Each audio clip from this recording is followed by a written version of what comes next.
지난주에도 인용했던 그 유명한 성경 구절 하나 있죠. 낙타가 바늘귀로 들어가는 것보다 부자가 천국 가는 것이 더 어렵다. 인터넷에 어떤 과학 작가가, 과학자이면서 작가이긴 한 그 사람이 이 성경은 오역된 거다 이렇게 글을 쓰므로 말미암아 많은 사람들이 그렇게 알고 또 그 작가의 글을 인용을 했습니다. 낙타가 바늘귀로 들어가는 것, 이건 불가능한 일 아니냐. 그런데 왜 예수님이 이런 얘기를 하셨을까? 이것은 아마 이 낙타가 아니라 다른 말일 것이다. 그러니까 낙타랑 비슷한 발음이 나는 다른 단어가 있는데 그게 아람어로 혹은 아랍어로 밧줄입니다. 그러니까 이것은 낙타가 아니라 발음이 비슷한 밧줄로 보는 것이 맞고, 그러니까 밧줄이 바늘귀로 들어가는 것이 어렵다 이렇게 말씀하신 것이다. 그렇게 글을 썼습니다. 그런데 이것은 그 작가의 주장이 아니라 이미 학자들이, 성서학자들이 그렇게 연구해 놓은 논문이나 결과들이 꽤 많이 있습니다. 과거 구약시대 신약 성경에 등장하는 아시리아라는 나라가 있습니다. 이 아시리아라는 나라가 사용하던 언어가 아람 방언입니다. 여러분 성경에 나만 장군이라고 기억하시죠? 나병 걸렸다가 엘리사에게 치유받았던 그 나만 장군을 아람 군대의 장군이라고 합니다. 아람이라는 나라는 곧 아시리아고, 아시리아가 쓰는 언어가 아람어입니다. 그런데 예수님께서 사용하셨던 언어는 당시에 아람 방언을 사용했습니다. 히브리어랑 비슷하긴 하지만 다른 언어죠. 그러다 보니 이 아람 방언으로 볼 때 밧줄과 낙타가 비슷하니까 아마 이거는 밧줄이 맞을 것이다 라고 말하는 성서학자들이 꽤 있었고, 그 주장이 그 작가에게도 전달이 되어서 그렇게 된 것으로 보입니다. 저도 그 논문을 읽었지만 어이가 없었습니다. 한 외국인이 한국에 와서 식당과 신당이 발음이 비슷하니까 어떤 사람이 식당에 가십시오 한 것이 바로 신당에 가라는 말이라고 생각하고 그쪽으로 간다면 우습겠죠. 식당은 밥 먹는 곳이고 신당은 우상단지 섬기는 곳인데 단지 발음이 비슷하다고 같은 것 혹은 바꾸어도 된다고 생각하면 그만큼 큰 오산이 없겠죠. 밧줄과 낙타가 발음은 비슷하지만 시작도 다르고 의미도 다른데 왜 그걸 그렇게 끼워 맞출까요? 주님의 말씀을 읽으면서도 여전히 자기의 생각, 이른바 과학적이고 합리적인 사고방식을 밑바탕에 근거해서 읽다 보면 1.1획도 변함없이 하나님의 말씀을 듣고 지키라는 그 음성은 들리지 않은 채 자기의 주관이 먼저 들어가 버려서 이런 현상이 나타납니다. 이제 낙타에 시비 거는 게 안 되니까 두 번째로 그 말씀을 시비를 거는 게 바늘귀입니다. 영어로 보면 eye of needle이라고 되어 있습니다. 우리는 바늘귀라고 하지만 성경적으로 또 영어에서는 바늘눈이라고 표현하는 이 단어죠. 낙타가 그 바늘에 그 구멍으로 들어가는 건 불가능하니까 이거는 아마 다른 의미일 거다. 그래서 찾아낸 것이 성문이 있는데 통행금지가 내리고 난 다음에 큰 문을 열 수 없으니까 사람이 드나들도록 마치 개구멍 같은 쪽문을 하나 만들어 놓고 거기를 드나들게 했다. 아마 이 문을 eye of needle, 바늘구멍이라고 했고 낙타가 이 구멍으로 들어가라 그렇게 말씀하신 거다. 다르게 말하면 불가능한 것이 아니라 가능하지만 어려운 것을 의미한다고 그렇게 풀어낸 것으로 보입니다. 그런데 이것들도 학자들의 이 이론도 학자들의 의견에 의하면 잘못된 것이라고 판명되었습니다. eye of needle이라고 명명되어진 도성이나 성문이 발견된 것은 5세기 그리고 9세기 이후니까 예수님 시대와는 상관이 없는 거고, 구약이나 과거에 그런 이름이 붙었던 성곽이나 성문은 발견된 흔적이 없습니다. 저는 왜 학자들이 이런 것 갖고 매달릴까 이런 생각을 했습니다.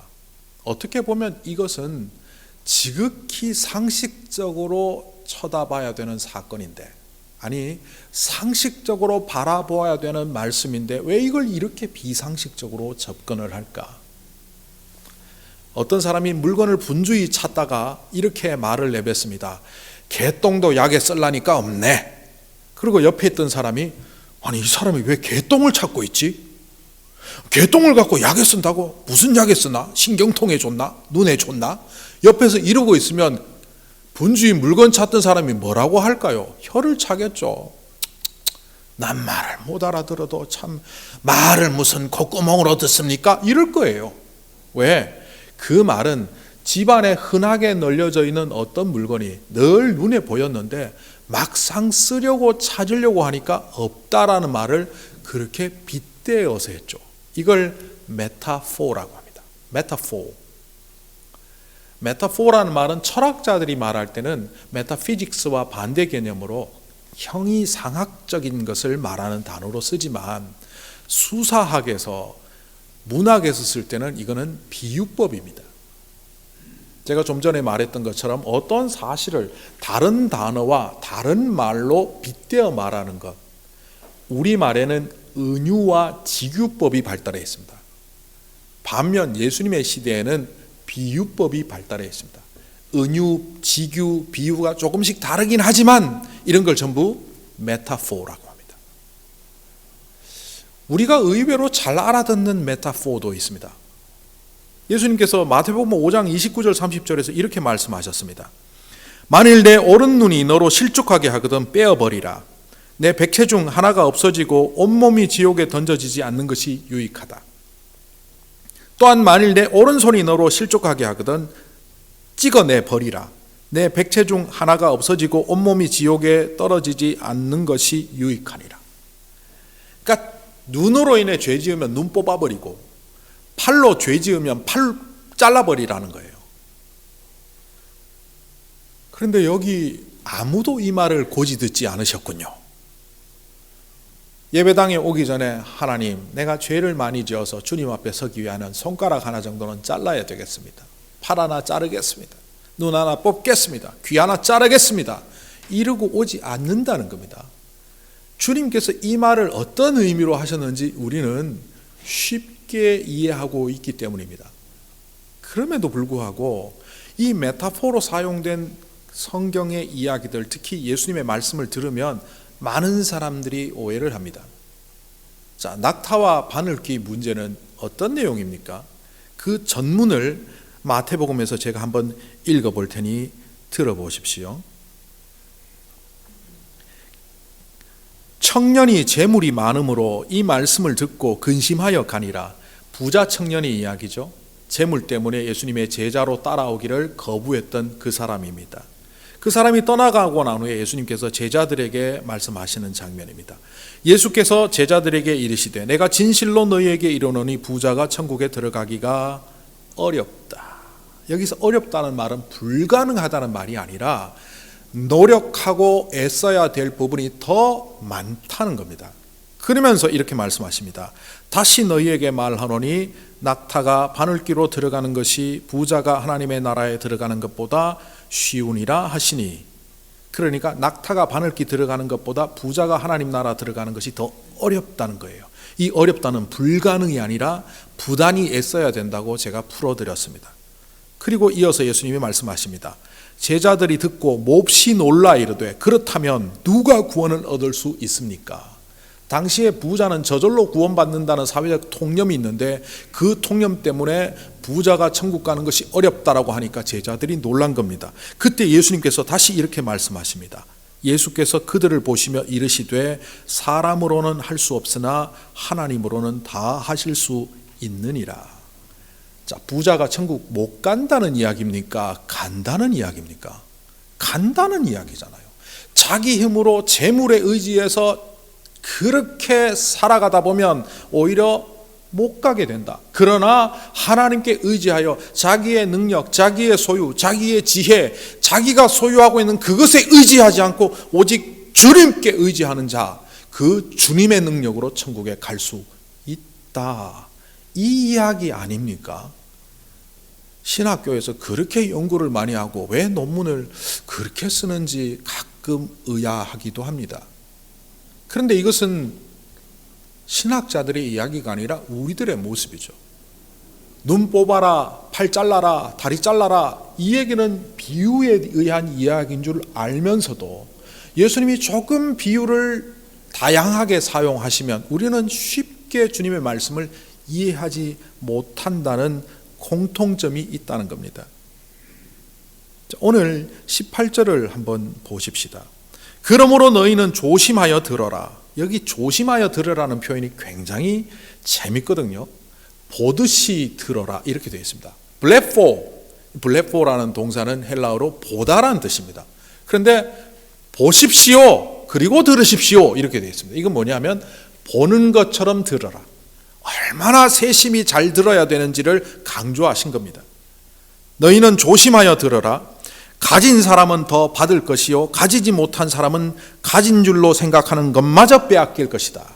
어떤 사람이 이걸 보고 이렇게 말합니다. 부익부 빈익빈은 성경에서 나왔다. 가진 사람은 더 가지고 없는 사람은 더 가난하게 되고 여기 봐라 예수님이 하신 말 아니냐. 왜 메타포를 직설법으로 이해하십니까? 팔 자르란 말, 눈 뽑으란 말은 메타포로 보면서 왜 이 말은 직설법으로 생각하십니까?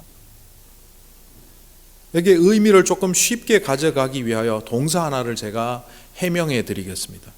여기 보면 가졌다라는 이 가진 사람의 가졌다는 것은 획득하다 가졌다는 의미도 있지만 제가 160개의 문장을 비교 분석해 본 결과 이 상태에서는 이 문장에서는 가졌다라고 번역하기보다는 붙잡다라고 번역하는 것이 맞습니다. 이 동사는 붙잡다라는 뜻도 있고 가지다라는 뜻도 있습니다. 붙잡는 것이 가지는 것이니까 가졌다라고 번역하는 것은 두 번째 의미고 첫 번째 의미는 붙잡다입니다. 그렇게 보면 이 문장은 이렇게 이해됩니다. 잘 들어라.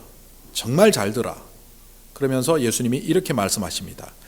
꽉 붙잡고 있는 사람은 더 붙잡게 될 것이고 느슨하게 붙잡고 있는 사람은 그 붙잡은 것을 놓치리라. 그냥 상상이 하나 됩니다. 절벽 위에 떨어지려고 하는 사람이 밧줄을 붙잡고 있습니다. 위에서 소리칩니다. 꽉 붙잡으세요. 흔들거리더라도 딴 거 잡지 말고 그거 붙잡으세요. 그래서 한 사람은 꽉 붙잡고 있습니다. 위에서 댕기느라고 막 이렇게 흔들거리니까 흔들려도 이걸 붙잡고 있어요. 그런데 어떤 사람은 다른 밧줄을 붙잡고 있는데 아이고 손 아파 죽겠네. 이걸 왜 맨손으로 잡고 있어야 돼? 절벽에 매달려 놓고는. 그리고 막 흔들거리니까 옆에 있는 나뭇가지를 붙잡았어요. 아이고 이 흔들거려서 못 잡겠다. 놔버리고 이걸 잡았어요. 한 사람은 부조되고 한 사람은 떨어져 죽고. 그런 의미입니다. 무언지 모르지만 무언가를 꽉 붙잡으라는 거예요. 그 붙잡은 사람에게는 붙잡은 결과가 굉장히 좋게 되고 그것을 붙잡지 않은 사람은 붙잡지 않음으로 인해서 굉장히 중요한 것들을 잃어버린다는 바로 그런 메타포를 주님께서 말씀하십니다. 근데 붙잡아야 될 그것이 뭡니까? 오늘 이 18절은 그러니까 16절, 17절의 결론을 말씀하신 거죠. 붙잡아야 될 것이 무엇인지를 보려면 16절, 17절을 다시 한번 읽어보아야 합니다. 제가 읽어보겠습니다. 아무도 등불을 켜서 그릇으로 덮거나 침대 아래에다 놓지 말고 등경 위에다가 올려놓아서 들어오는 사람들이 그 빛을 보게 한다.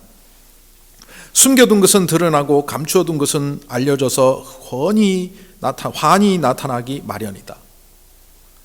어렴풋이 아시겠죠? 뭐 이렇게 등불 얘기하는 거 보니까 불빛 같아요. 그런데 앞에 16절은 말씀하신 거고 상황을 다른 이야기를 통해서 말씀하신 거고 17절에 보니까 숨겨둔 게 있대요. 히브리어에서 두 번 반복해서 쓸 때는 이거는 강조입니다. 숨겨둔 것이 드러나고 감추어둔 것이 드러난대요. 두 번 반복해요. 우리나라 말은 두 번 반복하는 것이 강조가 아닙니다. 엘리 엘리 라마 사박다니 엘리 엘리 했다고 해서 강조라고 느껴지지가 않죠. 그런데 히브리어에서는 엘리 엘리 반복하면 그게 강조입니다.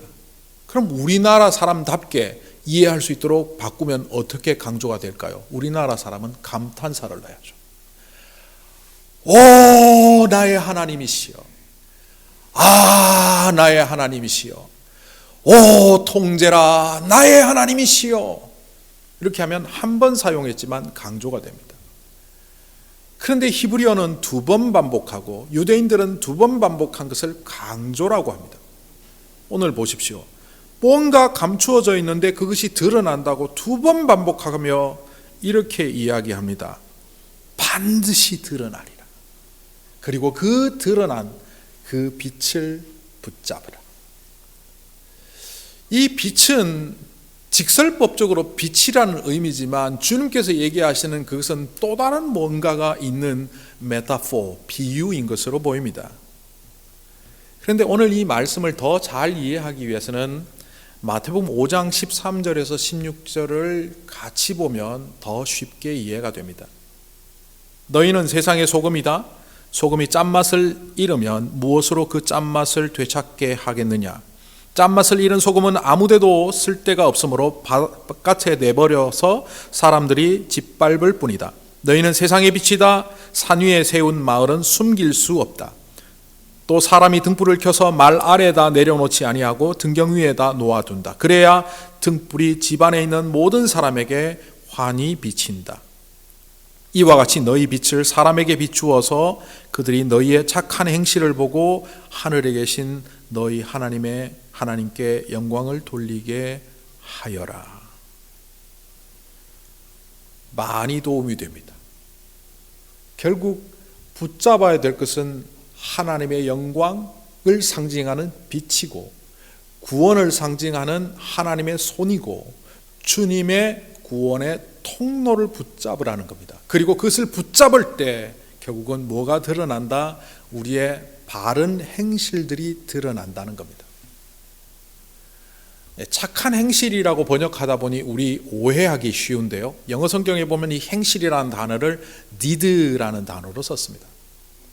deed라는 말을 보기 전에 헬라어로 보면 그 행실이라는 말은 삶의 결과로 획득되어지는 것이라는 의미로 행위, 그러니까 어떤 일을 했더니만 갖게 되는 겁니다. 학교를 열심히 다녔더니만 개근하였다. 학교를 열심히 다니며 공부를 열심히 했더니만 졸업했다. 그 졸업과 개근은 결과물로 얻어지는 행위입니다. 바로 이 행실이라는 것이 그런 종류의 행실입니다.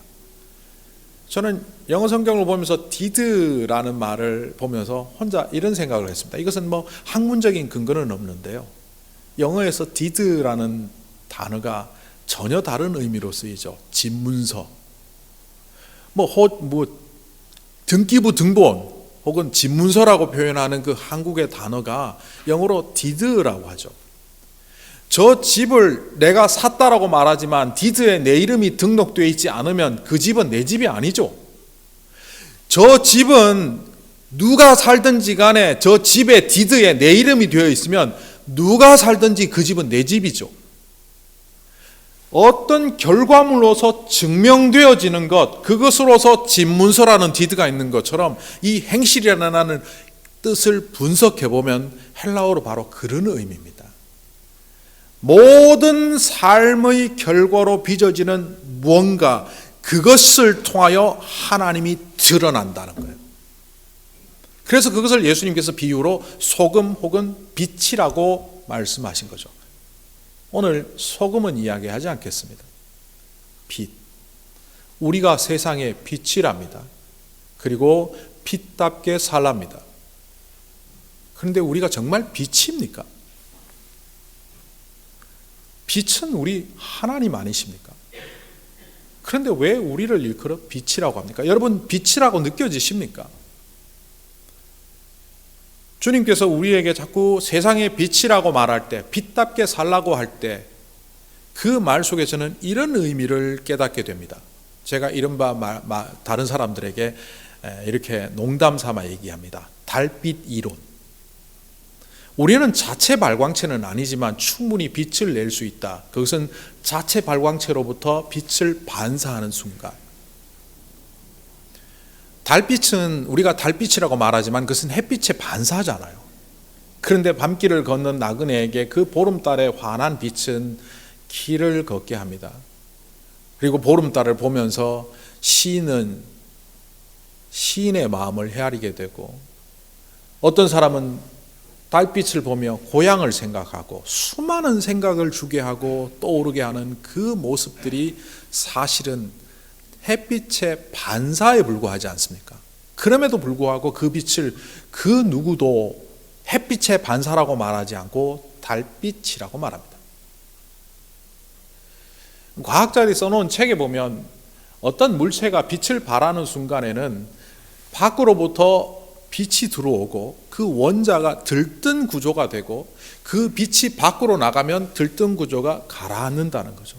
또 발광체로부터 빛을 받아들이면 그 물체는 들뜬 원자 구조를 갖게 되고 빛을 밖으로 내보는 순간 다시 가라앉는다는 거죠.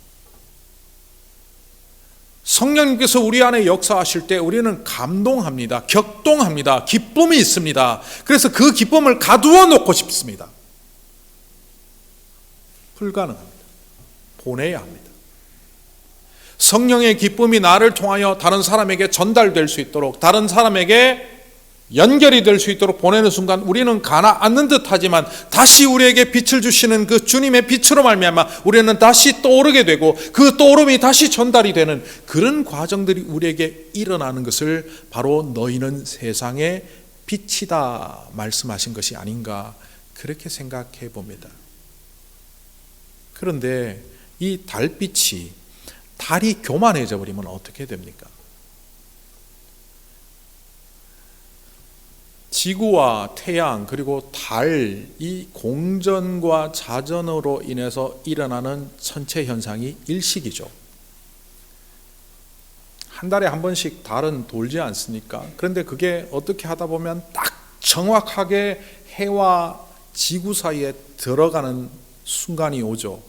어쩌다 한 번씩 일어나는 그 현상을 일식이라고 합니다. 이걸 제가 희화화해서 풀어보겠습니다. 메타포죠. 달이 어느 날 맨날 달빛이라고 말하지만 햇빛을 반사하며 비추는데, 해가 너무 밝으니까 나는 이제 해보다 내가 좀 드러났으면 좋겠어 하고 해를 가려보세요. 해를 가리는 순간 달빛도 사라지고 햇빛도 사라져 이 세상은 어둠 천지가 되어버리죠. 달이 달의 모습을 상실하는 순간 우리의 빛이 하나님의 영광을 드러내지 않고 우리의 빛을 드러내며 우리 자신을 드러내는 순간 사람들을 향한 빛도 차단할 뿐만 아니라 우리는 어둠이 되어버립니다. 우리 자신을 드러내기보다는 우리를 통하여 하나님을 드러내야 되는 이유가 바로 거기에 있습니다. 교회가 주님의 영광을 드러내는 공동체가 되어야 함에도 불구하고 오히려 주님의 영광을 드러내지 못하는 순간 세상으로부터 욕을 먹지 않습니까? 그 욕을 먹는 것을 뭐라고 말합니까? 어둠으로 인정받았다고 말합니다. 그리스도인이 우리를 통해서 저 사람 때문에 우리 동네가 살았다, 저 사람 때문에 우리 마을이 살았다라고 말해야 되는데, 저 사람 때문에 내가 못 살겠어 하는 사람이 되는 순간 하나님의 영광이 드러나지도 않을 뿐더러 우리 자신이 어둠의 자식이 되고 말아버립니다. 이럼에도 불구하고 우리는 하나님께서 우리를 이 땅에 빛으로 세우셨다는 사실을 망각한 채 그러고 살아갑니다. 주님이 왜 우리를 빛으로 세우셨을까요? 아까 마태복음 읽은 것에 보면 우리가 착한 행실로 말미암아 하나님이 영광 받으시도록 우리가 세상의 빛으로 세워졌다라고 말씀하셨습니다. 그 영광은 뭘까? 보통 영광하면 자식이 부모에게 영광을 돌리는 순간은 대부분 큰 성공을 거두어 그런 자리이죠. 큰 성공을 거두어서 무슨 유명한 대학에 수석으로 입학하고 졸업한다든지, 사업을 해서 크게 성공해서 언론에 노출이 된다든지, 시험에 합격해서 사람들에게 자랑할 만한 거리가 될 때 우리는 영광이라고 생각합니다. 그러다 보면 우리가 하나님의 영광이 된다는 사실이 참 부담스럽습니다. 성경에 등장하는 모세, 성경에 등장하는 다윗, 성경에 등장하는 바울 정도는 돼야 내가 하나님께 영광이 되는 것이 아닌가. 그러다 보면 마음에 좌절도 들고 자신감도 사라지고 나가지껏 그냥 하나님이 알아주시기나 할까 자존감도 떨어진 채 그렇게 신앙생활을 하게 됩니다. 그런데 어느 날 제가 텔레비전을 보는데 하나님이 영광 받으시는 것이 저것이 아닐까 하는 장면이 나왔습니다. 6살 된 아이가 아빠에게 편지를 끌적끌적해서 써줬는데 그 아빠가 그것을 보고 읽는 장면입니다. 편지의 내용은 굉장히 유치했습니다. 6살짜리가 써봐야 얼마나 잘 쓰겠습니까? 같이 놀아줘서 고마워요 아빠. 아빠는 저에게 가장 멋진 사람이에요. 저도 아빠 같은 사람이 되고 싶어요. 아빠 사랑해요. 비밀인데 엄마보다 아빠 더 좋아해요. 용돈 줘서 고마워요. 아빠 100점. 얼마나 유치합니까? 누가 봐도 웃을 편지였죠. 그런데 그 아빠는 그것을 소리내서 읽다가 눈물을 뚝뚝 흘립니다.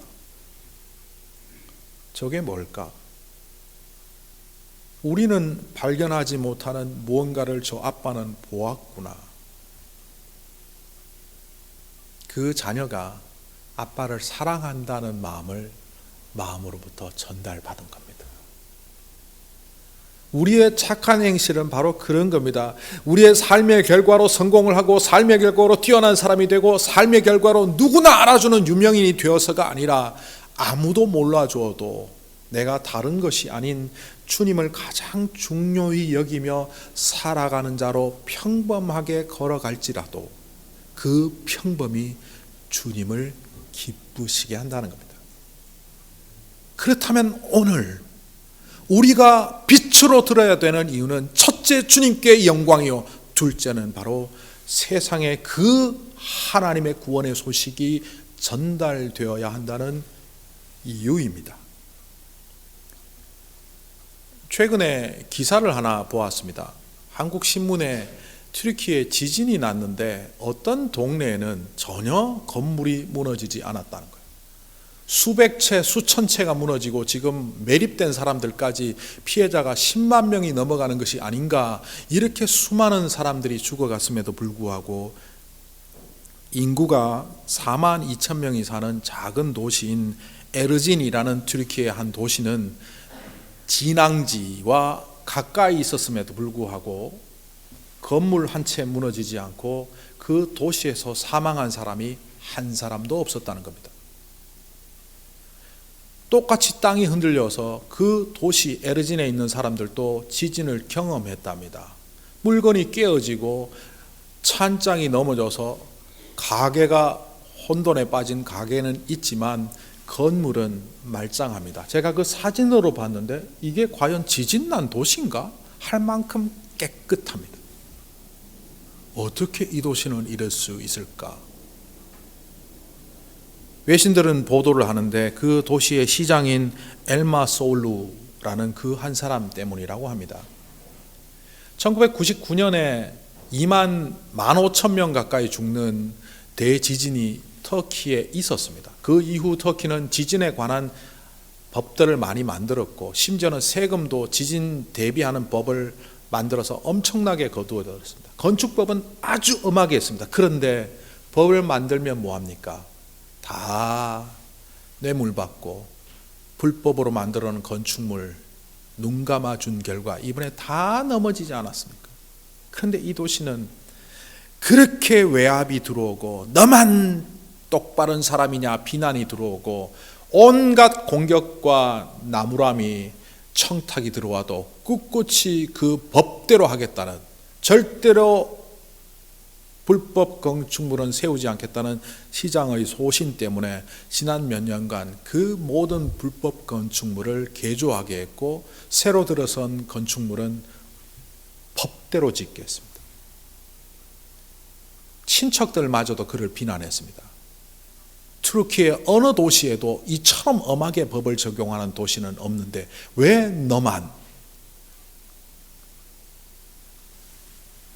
결국 이 도시에 사는 사람들은 이 지진에 한 사람도 죽지 않았습니다. 물론 이 도시에 속한 사람들이 한 50명 정도 죽었다고 해요. 근데 그 사람들은 그 도시가 아닌 타 지역에 가서 여행 갔다 죽은 사람들입니다. 왜 우리가 빚다워야 합니까? 나 혼자 잘 먹고 잘 사는 것이 아니라 어떤 때는 모욕을 당해도 어떤 때는 공격을 받아도 주님의 법대로 살아가고 말씀대로 살아가는 우리를 통하여 이 땅이 살 수 있기 때문입니다. 저는 사람을 칭찬하는 말 중에 어이없는 표현들이 있다고 생각합니다. 사람을 칭찬하면서 이렇게 말합니다. 저 사람 참 사람다워. 사람이 사람답지 개답습니까? 그런데 사람이 사람답다는 걸 칭찬으로 씁니다.